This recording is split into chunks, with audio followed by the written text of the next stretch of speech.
안녕하세요. 아트가옥 아나운서 이아름입니다. 어느덧 무더운 여름이 지나고 아침 저녁으로 선선한 9월의 가을이 찾아왔습니다. 더위가 사그라드니까요, 반갑기도 하지만 한편으로는 벌써 한 해가 저무는 느낌이 들어서 아쉽기도 한데요. 저희 아트가옥이 준비한 컨텐츠가 여러분의 아쉬운 마음을 잠시라도 잊게 했으면 하는 바람입니다. 오늘은 아트 콜라보레이션 그 첫 번째 특집으로 세계적인 주류회사 앱솔루트 보드카의 병을 통해 그려진 미술 작품들을 알아보도록 하겠습니다. 그럼 우리 함께 출발해 볼까요?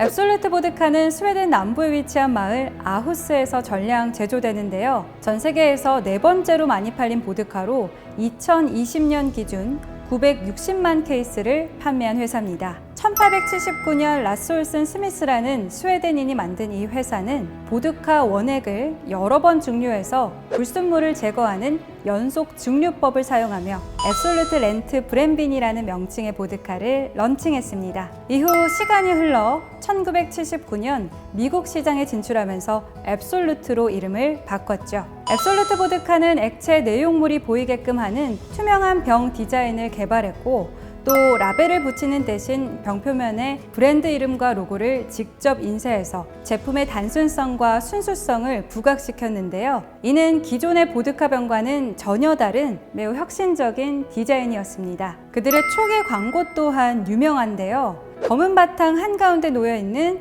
앱솔루트 보드카 병, 그리고 병 위에 그려진 천사 링 하나, 제품에 대한 어떠한 정보도 없이 적혀있는 카피 문구 Absolute Perfection. 무게감을 통해 신뢰성을 얻는 동시에 제품의 투명성까지 강조한 이 광고는 폭발적인 반응과 함께 미국인들이 앱솔루트 보드카를 고급 보드카로 인식하게끔 만들었습니다. 이후 보다 차별화되고 창의적인 브랜드 이미지 구축을 위해 예술계의 많은 아티스트들과 콜라보 프로젝트를 시작한 앱솔루트 보드카. 1985년 세계적인 팝 아티스트 앤디 워홀과의 콜라보 작업을 시작으로 미술, 사진, 패션 등 예술 전반에 활동하는 다수의 아티스트들과 작업을 진행해 왔는데요. 그중 아트가옥이 선정한 10명의 아티스트들을 만나보겠습니다.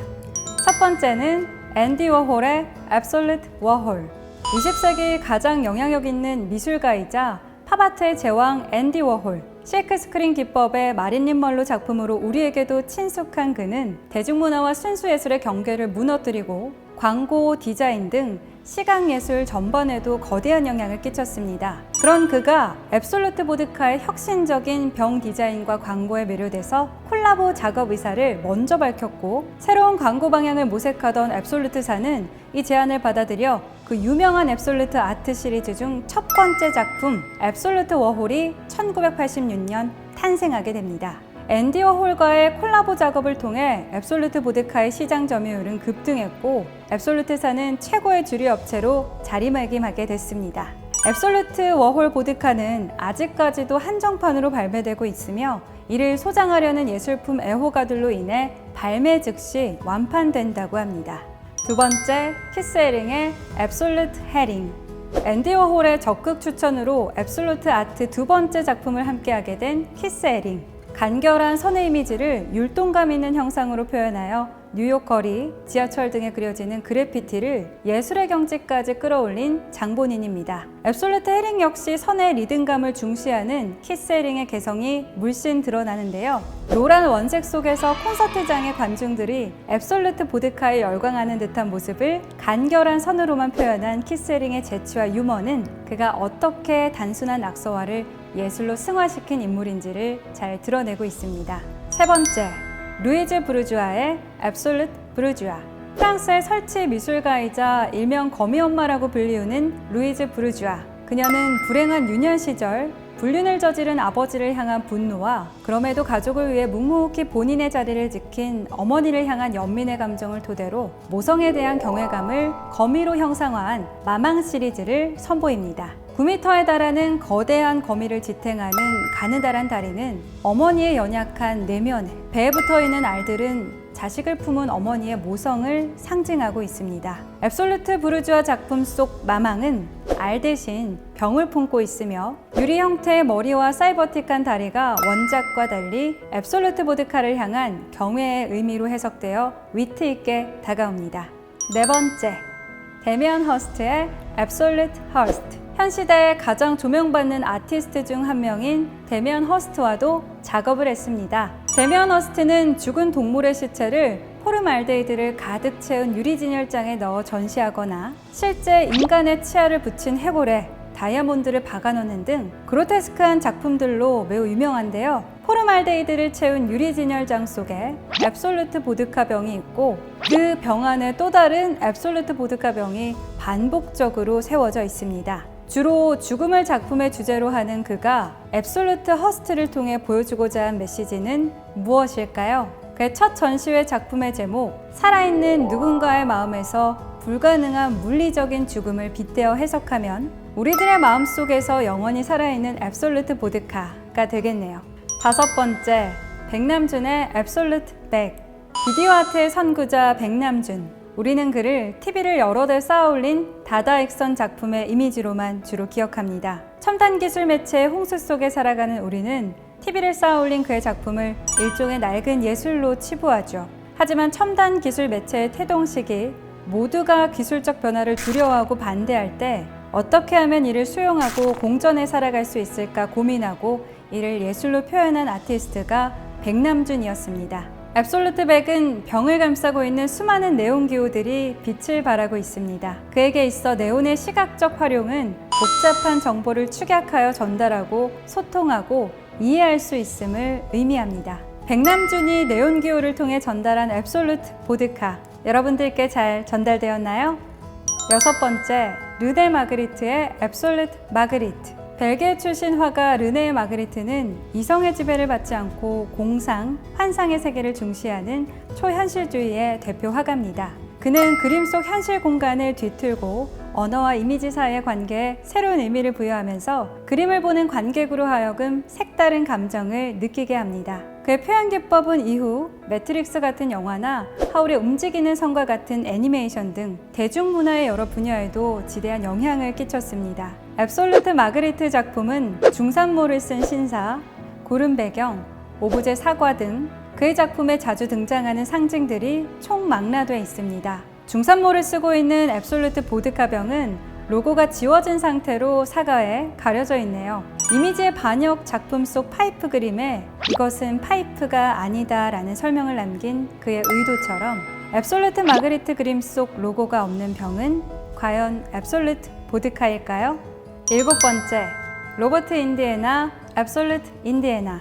러브 조형물로 유명한 로버트 인디애나의 러브 시리즈는 본래 크리스마스 카드에 인쇄된 디자인이었습니다. 러브 알파벳을 두 줄로 나열하고 O 알파벳을 45도 기울인 이 특이한 디자인은 조형물로도 만들어져 오늘날 전 세계 주요 도시에 없어서는 안 될 랜드마크가 됐죠. 아이러니하게도 로버트 인디애나 본인은 이 작품에 대한 저작권이 없어서 어떠한 권리도 돌려받지 못했음에도 지나친 상업예술가라는 비난을 온몸에 받았습니다. 결국 러브의 성공이 본인의 예술 세계를 망쳤다고 자평하며 자신의 예술 활동 본거지인 뉴욕을 떠나 은둔 생활을 했다고 합니다.